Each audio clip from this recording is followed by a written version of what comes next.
Ce programme, en réalité, il a pour but d'accompagner dans la globalité l'insertion sociale et professionnelle des réfugiés. D'ailleurs, de faire en sorte qu'on les accompagne, vous l'avez compris, dans l'apprentissage de la langue française, qui est un élément majeur d'insertion sociale et professionnelle, dans l'acquisition de titres professionnels et dans l'obtention de stages et d'un emploi.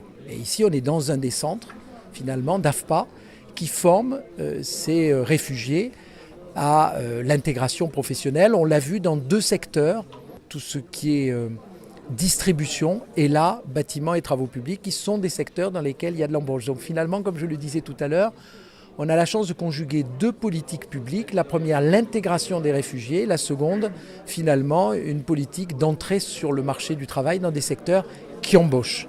Je suis à l'AFPA pour apprendre le métier maçon verde. Il y a une semaine, j'ai fait un stage pour 2 semaines. C'est bien passé. Aujourd'hui, j'ai signé le contrat. Je suis très content. Le savoir-faire de l'AFPA, c'est de faire le lien entre les besoins de l'économie, les besoins des entreprises, les besoins en compétences.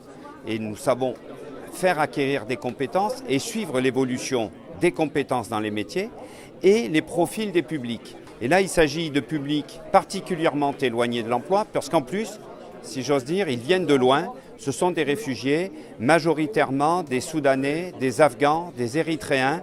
Le rôle de l'AFPA, c'est de leur donner des compétences en langue et des compétences professionnelles pour qu'ils signent, comme on l'a vu aujourd'hui, des contrats de professionnalisation et des contrats de travail. Je suis soudanais, je suis venu en France en 2015. Je suis maintenant en formation de maçon verde à l'AFPA de Toulouse. J'ai passé le stage avec l'entreprise de Colas.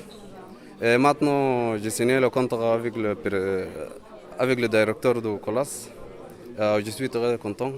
On a proposé aux entreprises de démarrer cette opération et on a eu très rapidement une dizaine d'entreprises volontaires et très fiers de pouvoir à la fois insérer et former ces publics de réfugiés. Il y a à la fois des besoins de recrutement dans les entreprises actuellement avec la reprise d'activité et puis parce que ces publics, cette crise migratoire que traverse aujourd'hui la France, on veut aussi pouvoir apporter notre pierre à l'édifice et régler par l'emploi ces problèmes-là. Je viens d'Éthiopie. Je suis marié mais je n'ai pas d'enfants. Maintenant je suis à l'AFPA, je fais une formation depuis 3 mois. J'ai passé un examen. J'ai obtenu A2 aussi. C'est passé très bien. Je vous dis pour ce programme HOP, je vous dis merci pour tous, pour AFPA, pour mon entreprise, c'est pas génie civil. C'est tout.